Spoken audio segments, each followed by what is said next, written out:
સનાતન ધર્મની પરંપરાઓ અને આધ્યાત્મિક આસ્થા કોઈ ભૌગોલિક સીમાઓથી બંધાયેલી નથી, જેનું ઉત્તમ ઉદાહરણ બિહારના પવિત્ર તીર્થસ્થળ ગયા ખાતે જોવા મળ્યું છે.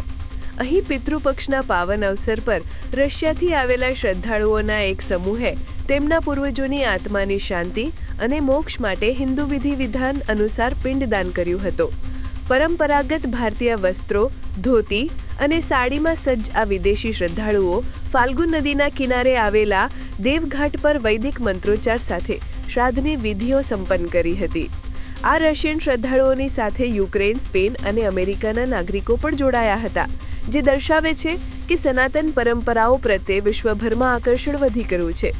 સ્થાનિક પંડિતોના માર્ગદર્શન હેઠળ આ શ્રદ્ધાળુઓએ સંપૂર્ણ શ્રદ્ધા સાથે પિંડદાનની જટિલ પ્રક્રિયાનું પાલન કર્યું હતું અને જણાવ્યું કે ભારતીય સંસ્કૃતિ અને પૂર્વજો પ્રત્યે આદરની ભાવનાથી તેઓ ખૂબ પ્રભાવિત થયા છે અને ગયાજી આવીને તેમને આંતરિક શાંતિનો અનુભવ થયો છે.